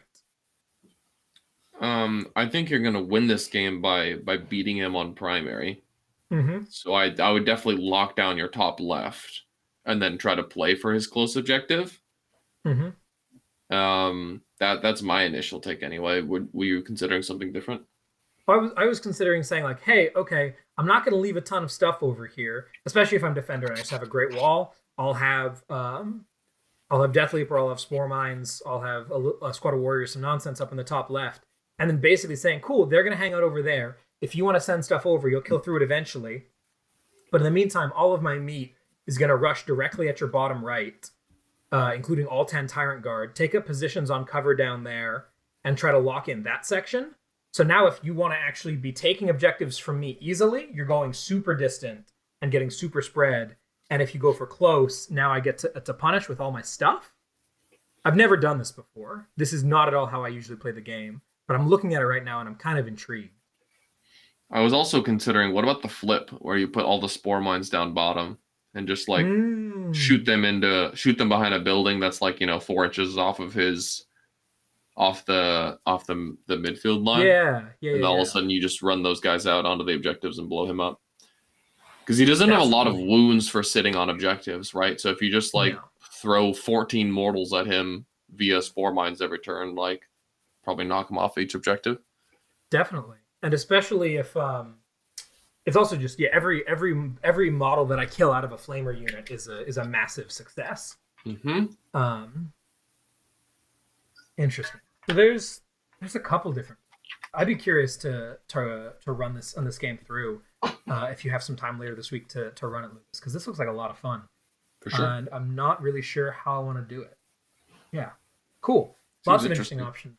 Seems like he's got the secondary advantage, and then you're gonna have to play some kind of primary advantage to make the game happen. I think you're still favored though, just because I know how good you are at like sniping out units and like limiting the asset count, and this is definitely a list where he only has like 10 units. So if you cut that down to 6 units really fast by killing all of his fodder, then all of a sudden you're pogging. Yeah. I also, the other thing to mention, by the way, about that back objective flip play, the other thing to consider here is tertiary. If I'm going to have a drill squad drop in, charge blues, kill blues, hold objective, That's denying at least 2 turns of tertiary for him, possibly more, depending. Meanwhile, that's the other question about why it might be better to go for the bottom right, because then grabbing a bunch of objectives on my turn becomes very realistic. So if I can score a good tertiary, that can make up for some question. Okay, very cool. Lots of fun. Looking forward to this. Hopefully we get to play it. I know Max is bringing demons. He and I always have a great time. Is he? So that's what he put in BCP. I don't know if that's accurate. That's hype. Whatever the case, it's cool. So there's forces versus demons. Things to think about. And now finally the long-awaited game will bring in our boy Nick playing against himself. Because I love playing with myself, dude. Dude, that's okay, man. You didn't come to make friends, so you found an opponent inside. It'll be great. Cool. So we got Krons versus Dwarfs. We've run through both of these lists, and you're gonna field the Krons here, and you're gonna play into the AI version of Nick. Lawson Nick, John against Wilson. Danny, dude. You're playing against Danny. All right. Danny. Yeah, we're All right, fighting, Daniel. dude. Well, you're screwed now because as we all know, he's just an awful human being and a horrific cheater. So what are you? This is a joke, by the way, Danny. We love you. So you're playing into Danny. What's the game plan here with the robot? Yeah, so I see here in this man versus matchup, you've given me a good board for a potentially hard matchup. Which makes things rather interesting because it basically, those who know anything about Necrons or have heard me talk about this mission is Conversion, which is one of the standard 5 objective mission layouts with 3 in the middle, one another player's DZ, which means that I'm probably going to end up taking Ancient Machinery, Treasures of the Aeons, and Purge the Vermin. So the thing about Votann is they can't really deny Ancient Machines that easily. Like, they could definitely go first and, throw some bikes on objectives, but it's pretty easy for me to get 2 OBSEC squads on there and just scan it. They can't really stop treasures, right? They don't have a ton of OBSEC. And Purge, they're going to come running at me. So basically, the Votann player would look at this and go, cool, the Necron player is going to take these. My goal is to basically pressure the Necron player, put them into their DZ, make it so they can't leave to go get treasures, or just put stuff on objectives so it's really hard for them to physically can't put models on here to get treasures and or scan. If they want treasures, they're gonna have to fight through my land trains, they're gonna have to fight through my berserks, that sort of thing. I'm assuming we're playing a player place because that's what we are going to be playing on for Atomic City, so that's what we're practicing on. The attacker defender roll-off is incredibly big here. I would love to win that roll-off so I could slam an L down in the middle to stage. And the Votann would love to win that roll-off so they could slam something like probably a force down in the middle. I know that we talk a lot about crate for hey, if you're playing shooting army, slam crate in the middle. But Votann have another really fun universal rule, which is just, I don't know what it's called, but, I'm going to call it short in stature, tiny legs. And basically they ignore movement penalties. So, because they're super good at low gravity environments, which means they can just walk through force with no problem. Yeah, they ignore movement penalties and they ignore dense cover. So a forest is literally nothing to them. Well, they only ignore dense cover if they have the searchlight, so just the bikes. Oh, okay. Yeah, but it's really easy to just park the force on your side of the token, run your wagons into there instantly, and now you're ignoring the force because you're in it. And the Necron player, if they manage to, I don't know, somehow get through to you, they have to charge the force now. So I feel like that's pretty fine. Also, just what's something that I learned in the games with Lucas, anytime there's a force or event, if we're practicing WTC, just parking wagons in those is OP. They're 16 wound knights that get benefits from dense. I'm just gonna sit here and I'm -1 to hit forever. Super cool. Just free LFR right there on terrain. Have fun. Yeah, so that's a big change. I'm going to assume, which scenario should we talk through here first? That the middle is open, it's a force in their favor, or there's an L in my favor? We just talked about a force bounce, so let's say he does. He slams down a force. All right, so assuming the Votann player gets the first drop, assuming they slam down the force, this is a bit of a bummer. I can't hold the middle objective safely now from behind a wall, but I can at least still throw an L out there to stage off of. This is just one of those missions where I have to be careful with in the player place, don't leave, I have to layer my buildings as best as possible so that I'm just not letting him like cut angles with his wagons. Because he could just not go the direct approach and like cut around. So gotta practice that. The game plan here is interesting. It's something I've been thinking about. Usually my game plan when someone throws overwhelming force at me is to in turn meet them with my own overwhelming force, which is the king and 18 Scorpex. And a big reason why Scorpex are so strong is because they get the reroll wounds aura from the king, but you don't get to reroll wounds against the Leagues of Votann. So what do I do here? And the question is, I'm not quite sure. I haven't actually played this myself. Do I just go for the overwhelming force, try to kill all like both the land trains instantly, and if that fails, wrap them? Or do I play like a more careful, laid back game? And I mean, eventually I'm gonna have to charge him before the berserks charge me. So it's tough.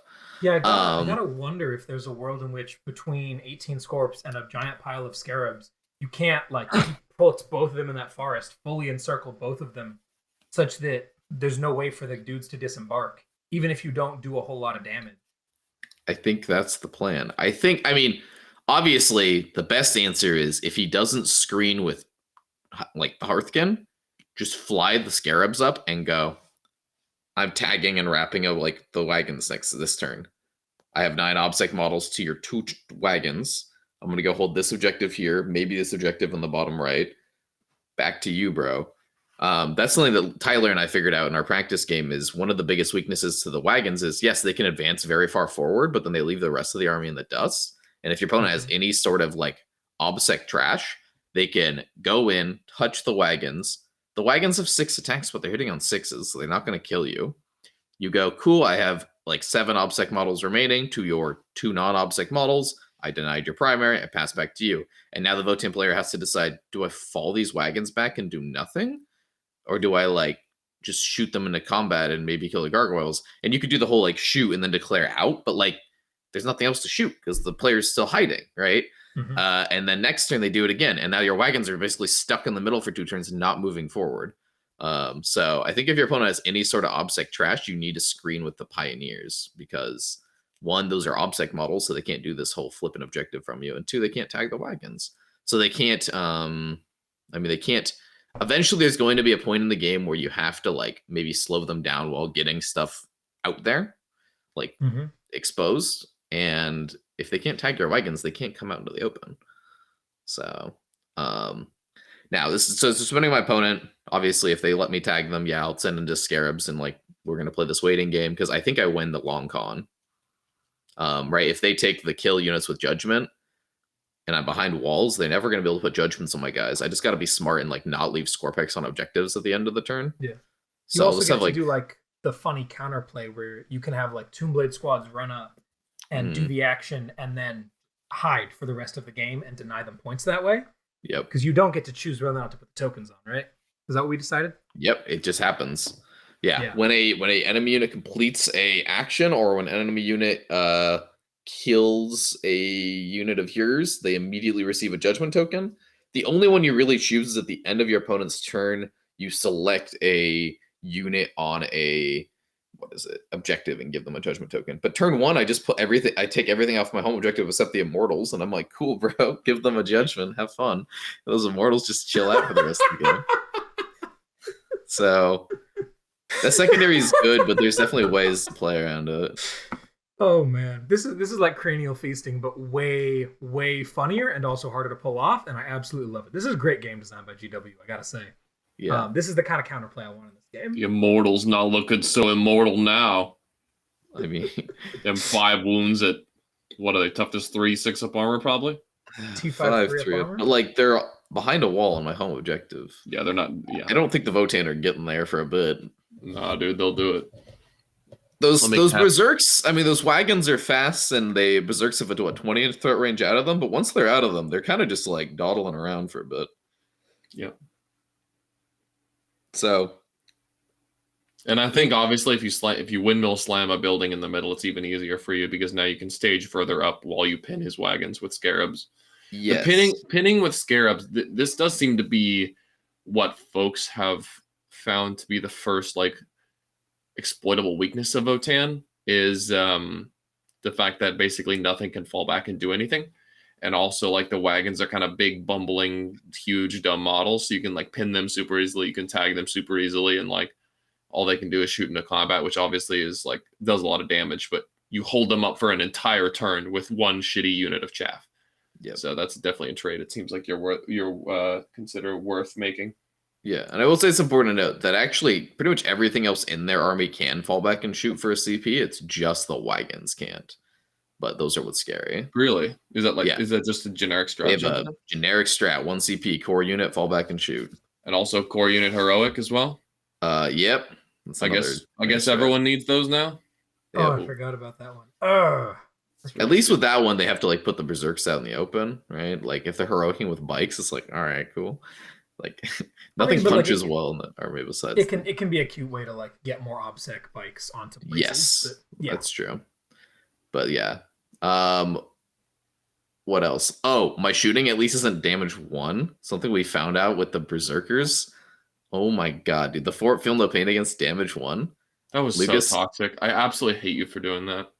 Lucas shot, I think, 3 war dogs at a squad of 5 and killed 1. And we It both was looked at way each more other. than 3, dude. I shot 5 war dogs at a squad of 5 berserkers in the open and killed 2. 1.5? Was it 1.5? And this is supposed to be a Repentia equivalent where it's like, oh man, they don't have any armor or anything. They just die. But if they get to combat, man, do they hit? No, they don't die. No, they don't. Five So- chain cannon dogs killed 2. We looked at each other and I'm like, maybe I just spiked it. And then the next turn it like happened again. And I'm like, what is going on, dude? It's Ymir is what it is, really. Ymir giving them a 5-up invul makes them so much tankier. With a 6-up armor, they're not that tanky because like the -2 would go right through. Unless they're in cover, but then it's like they get 6-ups. But the 5-up into a 4-up is like very silly. At least so my shooting at least is like D3 damage, right?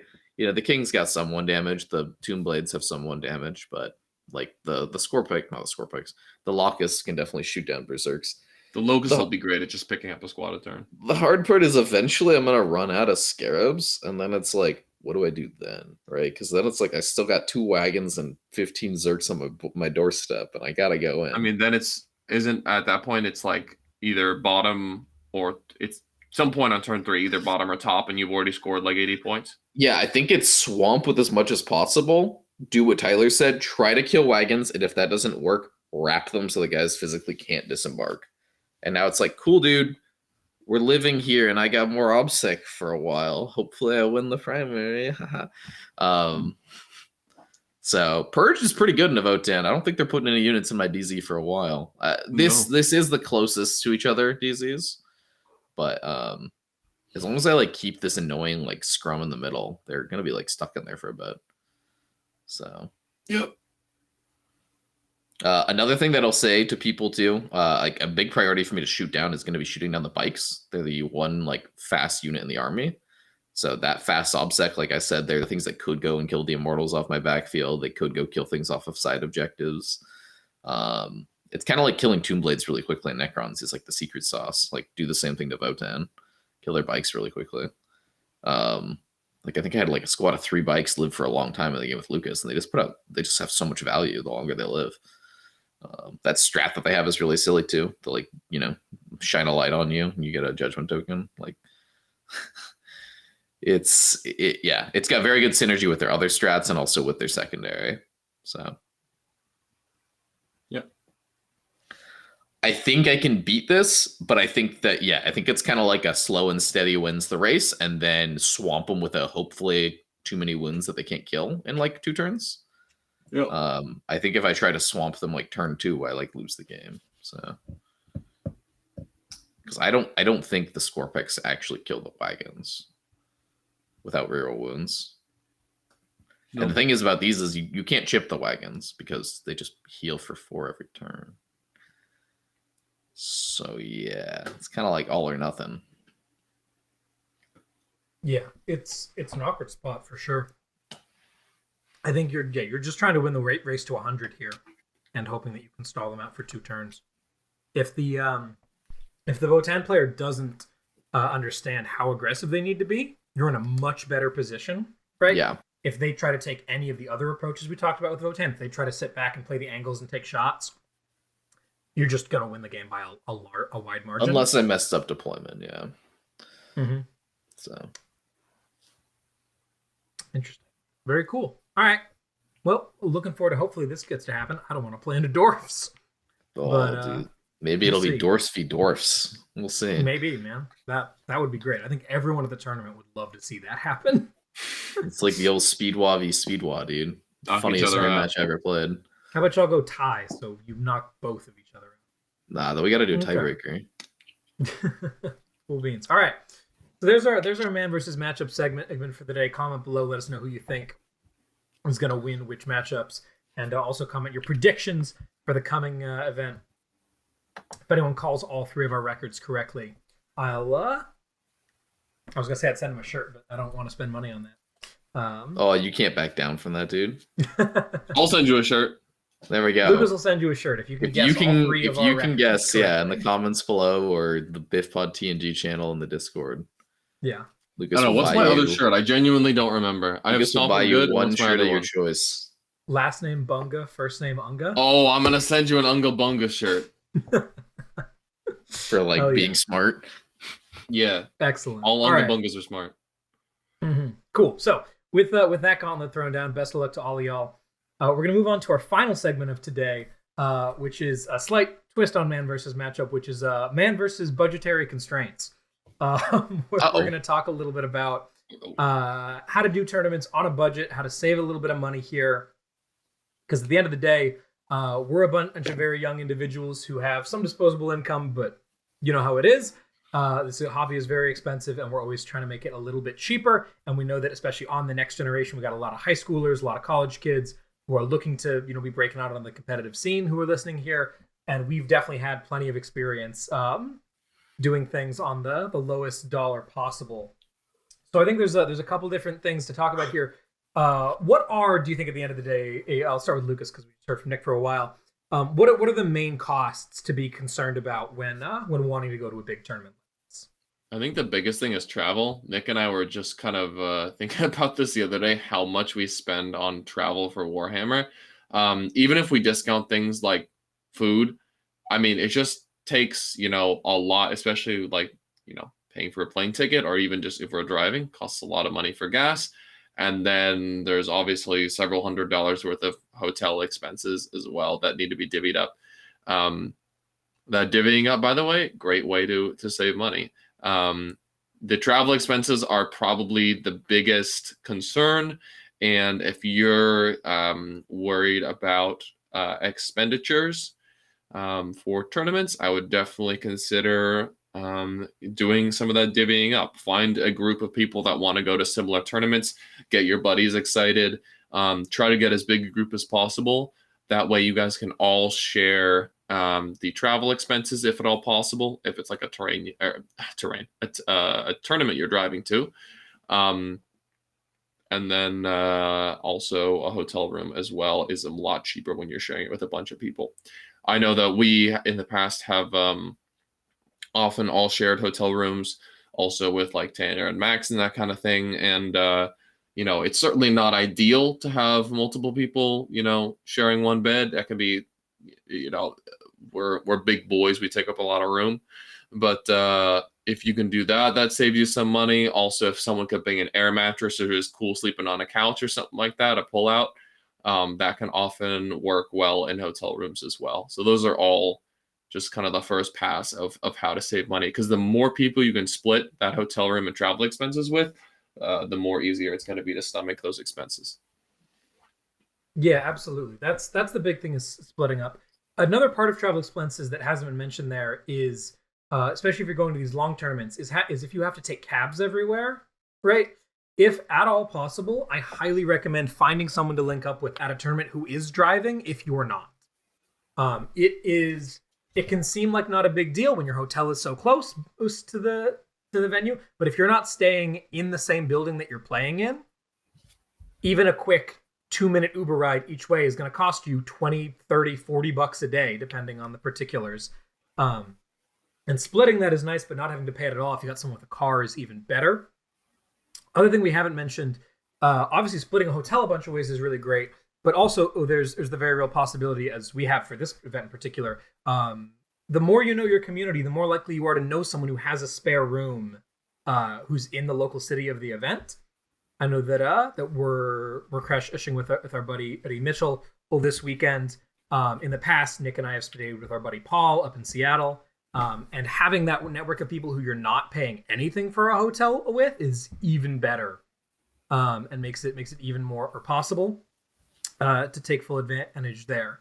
So absolutely, travel costs minimize. Consider driving longer distances, right? Like, there's a certain point where it's like, oh man, we'd have to drive for like 4.5 hours. That sounds really sucky. I'd rather get on a plane. Especially because, like, oh yeah, the gas prices, it's going to cost the same amount. It's going to cost the same amount if it's just you. But if it's you and 3 buddies, that gas cost gets reduced substantially per person, whereas the plane ticket costs don't. So take advantage of that where possible. So there's kind of a discussion about travel costs. Nick, you want to talk a little bit about how you managed to save an insane amount of money on entry fees? Oh yeah. I had a different thing too. I was going to talk about that after. Yeah. Well, a big thing too.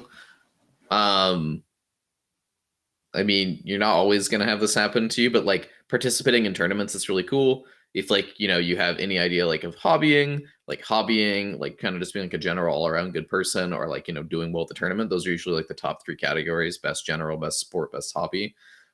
You can win some awards. And in doing so, you can use those awards to get store credit, and it kind of can turn into this, nice cycle of just kind of going and playing and like maybe getting like 2nd or 3rd place to some of these prizes. You get like $40, $50 store credit tossed at you. You're able to buy your way into your next tournament. So, I mean, that's a big thing here. At least like we're talking about budgetary constraints with tournaments, but budgetary constraints with starting armies. I've just been saving up a bunch of store credit for like a few years now, and I'm using all that to like buy all the Votan. So yeah. I mean, that's obviously something that's not like super controllable, but it's kind of like a nice side thing of just like, hey, if you put in the effort to like paint your stuff, or put in the effort to like, try and go like 3-2-4-1, like, you might end up winning some money as well. Yeah, I do want to, I know you have nothing. I'll let you get to it in a sec. But what I do want to say is that you can't control whether or not you win a turn. I mean, you can control a lot, but at the end of the day, you may or may not be able to win in money. What you can control is what you do when you do win money. Yeah. You're going to win raffle prizes eventually. You're going to win best sport at some point, potentially. Maybe you'll win some tournaments to get 2nd, whatever. It's very easy to be like, oh my gosh, $50. Like, let me go poke around and see if there's anything that's vaguely interesting to me. Because wouldn't it be fun to come home with a new box of plastic? Don't do that. You probably have enough plastic at home. If you just went to a tournament with an army, unless you're like really trying to upgrade that army, don't impulse buy with your store credit. Just use it to go to the next tournament there. Exactly. Going to tournaments for free is awesome. Adding to your pile of shame is not. Or as in Nick's case, if your pile of credit starts to accumulate, eventually make that a new army. But yeah, you don't need a bunch of nonsense sitting around that maybe you'll get to, maybe you won't. If you're working on a budget here, make sure that money is going to things that you're going to want to spend it on anyway. It's the same economic equivalence if you win $50 and later you want to buy $50 in models. If you put that $50 toward the tournament that you were definitely going to, and the cash toward the models, which you may or may not have gotten, as opposed to the opposite, right? Yep. So make sure that the credit that you're guaranteed to have to spend on store stuff goes to things that you have to buy. All right. You said you had another point as well, Nick? A little bit of economics lesson here. A big thing, at least like when you're starting out too, is like start local. Like look around at your local like 1-day tournaments. Look around at like if there's any local GTs coming up. Like if you don't have to travel anywhere, like if you have to drive like 30 minutes down the street and you can spend the night at your own house, that's like the easiest way to save money. That's how I started. Was just my friends being like, hey dude, come to this RTT on Sunday. And I just drive over Sunday morning, play in a game tournament for like $20 and then go home. All right. The first GT I ever played in was in Portland. Just got to stay in my own house. So that's super duper easy. Like you don't have to like be like, oh, okay, the first tournament I want to go to is LVO. Like that's going to be an expensive, adventure. Yeah, if you're like worried about tournament money, you don't have to travel via plane. I know you hear about all these really cool tournaments, but that could be something that you like save up for and look forwards to. Um, there's a lot of tournaments that happen, and like don't feel bad on missing out on some of them. You know, plan for like your like 1 or 2 really big ones a year, and then like go to the ones closest to you. You know, it's gonna reduce your cost by quite a lot. Absolutely, that's fantastic. And then the one other thing that I want to make sure that we talk about is the other thing that can be really expensive in addition, as a part of travel, is how much money you can spend on food if you're not careful at tournaments. It is very easy to go for easy stuff. I'm like, all right, yeah, I'll grab some Starbucks in the morning, get breakfast and a coffee there, then I'll get lunch at the venue, then I'll go out for drinks and food with my buds, and that can rack up a pretty big bill that you might not be expecting anyway. And while sure you have to eat, you don't necessarily have to eat in such an expensive way. I want to turn it over to our resident expert on saving money on food here. It's Nick. Being expert. Yeah, we're gonna give a little warning here, though. That warning: you do have to eat, and you shouldn't skip meals because it is Eat detrimental. only beans. Eat only beans. Oh wait, my mic is beans. All right, so let's turn it over to Lucas, Troller, who has never once skipped a meal in his life. Definitely not on a deckhammer day while in the direct sunlight. And then definitely not Lucas, at the Las Vegas Open, you freaking idiot. Besides skipping meals, how can you save money on food? You can eat them less expensively. One of the things I like doing is bringing food along from home. You don't have to eat a can of unheated beans like me, but if you bring along food, it can save you a lot of money, as opposed to, you know, a lot of these venues we go to, especially the ones that like hotels, have limited food options that are honestly overpriced. And I mean, I'd much rather pay $4 just for some food that I brought from home that feeds me for lunch than I would buying, a $12 small plate of chicken fingers that won't really be that good for me. There's a lot of ways to, just with a little bit of effort, make purchasing food a lot more efficient. The biggest way I enjoy doing that is just bringing food from home.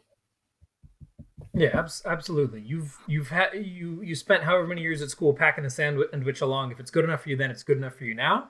There's also some other huge benefits of packing lunch, which are like, first of all, you get to determine what you're eating, nutritionally speaking. So you're not like we complained about SoCal last year. If you have dietary restrictions, last episode, last week.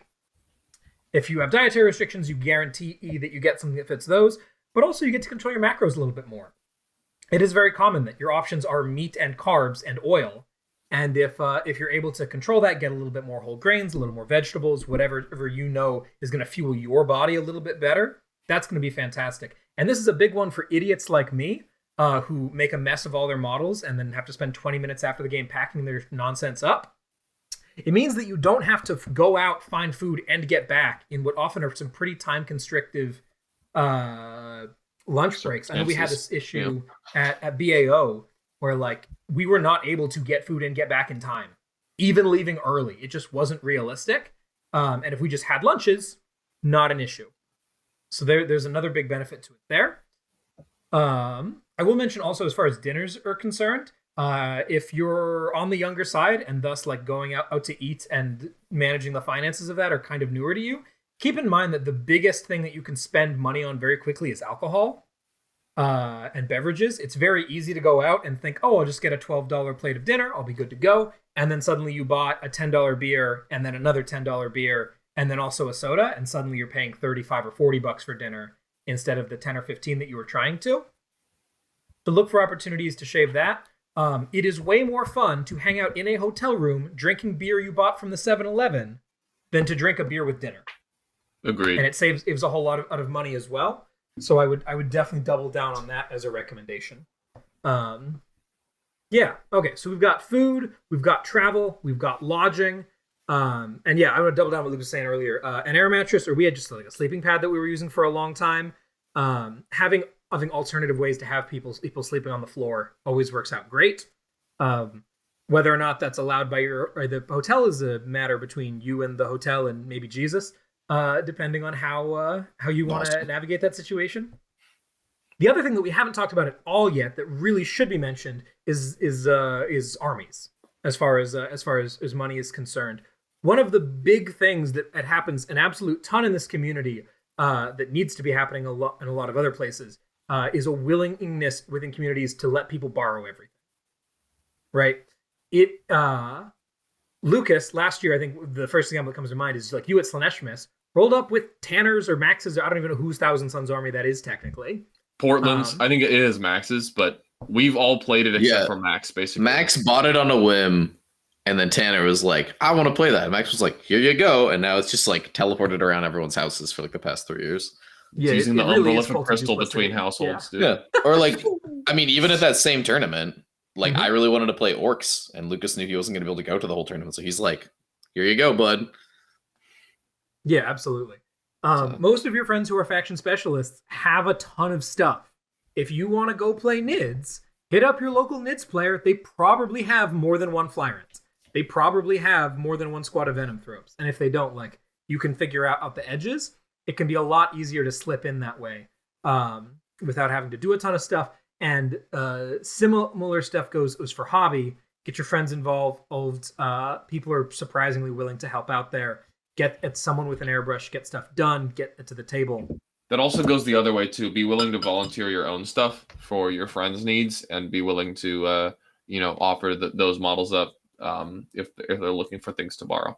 Yeah, absolutely. There's obviously, there are certain instances where, you don't want to loan out your very nicely painted, very particular special thing that you love. But I mean, Nick has been playing with my Void Dragon for 6 months now. Yeah. Like it's great. There is no 40K in the Pacific Northwest at a high level without Borrowhammer at a certain extent. So be looking and ready to do that. Okay, so you've got an army that you didn't pay for. You got to a hotel fairly cheaply. You split it a lot of ways so it didn't cost a ton of money, and you brought your own food so you're not spending a ton on that. You paid your way into the tournament with winnings from the last couple of RTTs that you went to. Your total cost for this weekend is like $120. Like, that's fantastic. Probably even less, dude. Probably less. Depending on exactly how far you drove, how much gas money you had to spend on. Yeah. So doing this all on a budget is very doable. You just have to be willing to put in the work at every single step along the way. And obviously, depending on what your particular financial situation is, some of those steps are worth it more or less. But yeah, I think that about covers tournaments on a budget. No, we'll talk about storage systems another time, but that's something that you definitely don't. That's have a whole other conversation. Yeah, there's definitely a graph between comfort and costs, and obviously, like, trying to do things on a budget, you're gonna have to sacrifice some comfort, like cozying up to your buddy in a bed. But I mean, that's just kind of like your choice to make. Like, how much do you value certain things, and if there's certain things that you want to cut corners on, like, it's pretty easy to do so. Also, have a conversation about the temperature. Have a conversation about the temperature in the room, because you might find out some people are very particular about certain temperatures. Yeah, be willing to compromise, I think, is the big thing at the end of the day. Yep. As far as your comfort, and if you have needs, if you need to sleep warm, bring lots of clothing. If you need to sleep cool, bring something that you're comfortable wearing around other people. That allows for good airflow. I think we're to say at this point, like, don't be a dick to your friends, Yeah, exactly. At the end of the day, it's all about a community and about shared costs. Yeah. So make sure you have good people that you're willing to share those costs with. And think about who those people are. If you really don't like smoke, don't share rooms with smokers. That's fine. People will be okay with that. But if you want to party, dude. Come hang out at the Econo Lodge in Oakland. Oh, God. All right, cool. I think that's about all we've got to cover on that topic. If you're still with us, an hour and 50 into another one of those episodes that we said would be 90 minutes.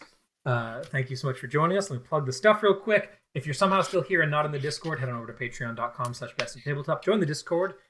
$10 a month. Come chat with us and the rest of everyone else. If you want to see more competitive 40K content, check us out on YouTube. Make sure to subscribe there. Someday we hope to be able to get early content, and the only way to get that is with YouTube subscribers. So that's a really big thing. We got merch at bestintabletop.com/store. If you want to get Lucas's Unga Bunga shirt and you don't want to have to guess the horrific reality that I'm going 2 and 3 this weekend. That's a way you can get it. Yeah. Come hang out with us. We'll have a good time. Hope to see y'all at Atomic City, whoever's making it. And with that all said and done, I've been Tyler. I've been Nick. And I'm still Lucas. And we'll see you in 2 weeks for coverage of the next great tournament to crumble before the might of the next generation. Adios, y'all.